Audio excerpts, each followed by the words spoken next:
Bonjour. Pourquoi la multiplication de cyberattaques au mois de mai? Alors déjà, la Réunion est sur la toile, donc elle est visible. Il y a du débit qui vient sur la Réunion. Et à chaque fois qu'il y a une veille de jour férié, que ce soit le 20 décembre, Noël, et là, un jour férié à l'occasion du mois de mai, eh ben, c'est l'occasion rêvée pour que les cyberattaqueurs, pour que les pirates comptent sur une baisse de vigilance pour passer à l'attaque. C'est-à-dire qu'ils profitent de l'absence, de la fermeture des entreprises pour passer à l'action? Absolument, une baisse de vigilance des services informatiques, des jours de congé. Et donc c'est le moment idéal pour essayer d'éprouver les sécurités informatiques par un rançongiciel par exemple, ou par un cheval de Troie. Bref, tout ce qui peut paralyser ou défacer un site internet ou une activité économique, surtout pour des sites de commerce en ligne. Là, vous parlez pour des entreprises, mais le grand public aussi est concerné? Alors la conséquence d'une cyberattaque, souvent, c'est de dérober des données qui vont servir ensuite à faire des usurpations d'identité, des arnaques au téléphone. Et donc on ne peut, et mon message, c'est de faire très attention. De faire taille. Premièrement, la vigilance, toujours vérifier avec sa banque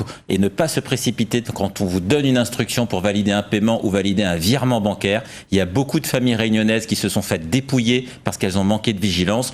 Contrôler avec la banque et ne pas exécuter l'instruction qui vous est intimée, même si la personne a un air rassurant. On a vu aussi dans le reportage que il y avait des logiciels qui permettaient de donner l'impression que c'était la banque qui vous appelait. Ça n'est pas le cas, donc toujours vérifier les pratiques avec la banque.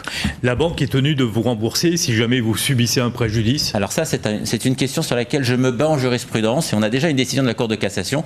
Comme dans le reportage, on vous dit qu'il y a une légèreté blâmable qui pourrait être reprochée aux consommateurs. Mais je rappelle que la victime est consommateur également. Et à mon sens, je me bats dans les affaires que je traite pour faire reconnaître, au même titre qu'une décision de Cour de cassation, que la banque est tenue de rembourser. C'est un sujet.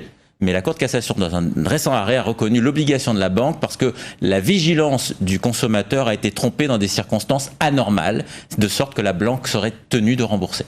Et que faire pour les entreprises victimes de cyberattaques? Alors si on a ces escroqueries, c'est parce qu'on a piquer un lot de données à l'occasion, par exemple, d'une veille de jour férié. La première des choses, c'est riposter. C'est de couper le lien Internet vers l'appareil infecté, c'est de l'isoler et ensuite appeler son avocat parce que l'avocat, on va pouvoir lui parler sous le sceau de la confidentialité et mettre en œuvre ensuite la riposte. Et la riposte, ça va être quoi? Ça va être ensuite déposer plainte, évidemment, faire venir des enquêteurs, collecter des traces informatiques et piloter une crise parce qu'il faut savoir qu'une entreprise piratée, elle va fonctionner en mode dégradé et il va falloir mettre en place un plan de continuité, de reprise de l'activité, sinon c'est la clé sous le paillasson. Le préjudice peut être extrêmement grave et la paralysie peut s'étendre de 3 semaines à un peu plus de quelques mois. Il est fondamental d'avoir les bons réflexes, appeler son avocat, faire intervenir la police, mettre en place une véritable gestion de crise.